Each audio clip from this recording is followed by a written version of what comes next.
Priyanka Agarwal welcomes you all to our channel A to Z Softech. Here you will get educational videos related to NCERT subjects and technical subjects based on computer science. If you find our videos helpful to you, so please like and share the videos. Do subscribe the channel and hit the bell icon to get updates about new videos. To get more clarity on the topic, please watch the video till the end. Feel free to post your queries in the comment section below the video. You will get the link of data related to the video in the description box. You can find our video using hashtag NCERT by Priyanka ma'am or hashtag NCERT A to Z Softech. Now let's start with the topic.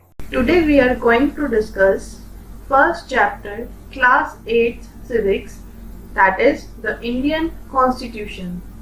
First of all, let me tell you meaning of Constitution. So it means the basic laws and rules of a country. Have you ever wondered why we need a constitution or how the constitution got written? So in this chapter, we will discuss these issues and also look at the key features of Indian Constitution. Why does a country need constitution? A constitution puts down certain principles that form the basis of the kind of country that we as citizens desire to live in. A constitution tells us the fundamental nature of our society. A constitution helps serve as a set of rules and principles that all persons in a country can agree upon as the basis of the way in which they want the country to be governed. So why we need constitution? Because constitution tells us our fundamental rights and protect our rights. Formation of Constituent Assembly. In 1934, the Indian National Congress made the demand for a Constituent Assembly. During the Second World War, this assertion for an independent Constituent Assembly formed only of Indians gained momentum, and this was convened in December 1946. Between December 1946 and November 1949, the Constituent Assembly drafted a constitution for independent India. They are free to shape their destiny. After 150 years of British rule, the member of the Constituent Assembly approached this task with a great idealism that the freedom struggle had helped produce. Let's understand importance of constitution with the help of situation in Nepal. Nepal was a monarchy. The previous constitution of Nepal, which had been adopted in 1990, reflected the fact that the final authority rested with the king. A people's movement in Nepal fought for several decades to establish democracy.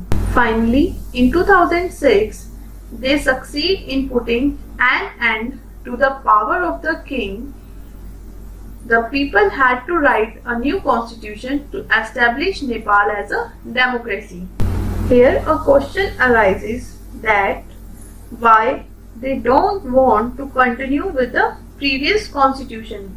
It is because it does not reflect the ideals of the country that they want Nepal to be. So that's why they want new constitution. Key features of Indian Constitution. Now let us discuss some key features of our constitution.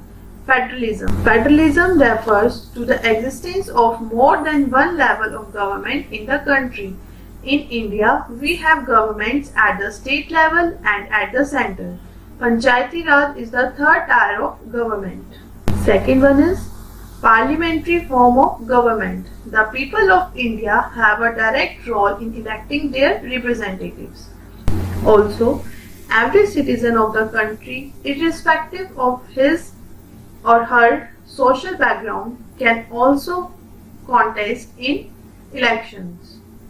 These representatives are accountable to the people or accountable for their work. Third one, separation of powers.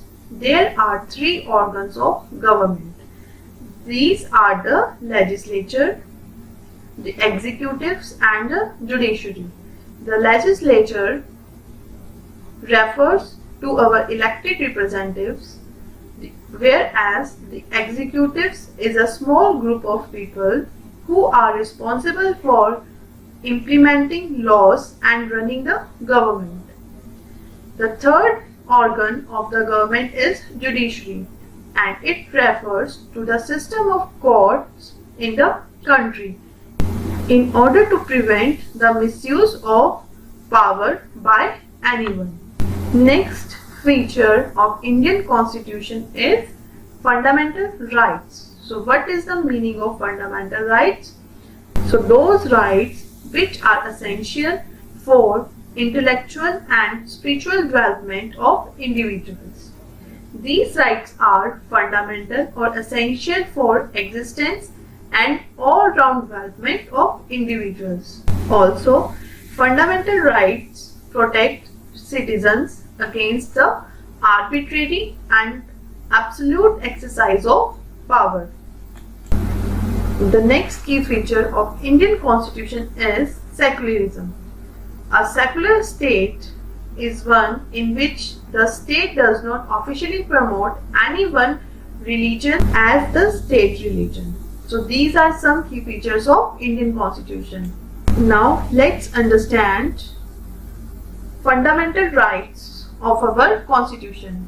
First one is right to equality. It means all persons are equal before the law. It also states that no citizen can be discriminated against on the basis of their religion, caste or gender. Second fundamental right is right to freedom. This includes the right to freedom of speech and expression. Third fundamental right is right against exploitation. The Constitution prohibits human trafficking, forced labor and employment of children under 14 years of age. Next, right to freedom of religion. Religious freedom is provided to all citizens. Every person has the right to practice the religion of their choice. Fifth fundamental right is cultural and educational right. The Constitution states that all minorities, religious or linguistic, can set up their own educational institution in order to preserve and develop their own culture. So that is our cultural and educational right. Our sixth or last fundamental right is right to constitutional remedies. This allows citizens to move the court if they believe that any of their fundamental rights have been violated by the state. So in this chapter we understood that why we need constitution, key features of our constitution and fundamental rights. So keep study and stay safe. Thank you all. Thanks for watching.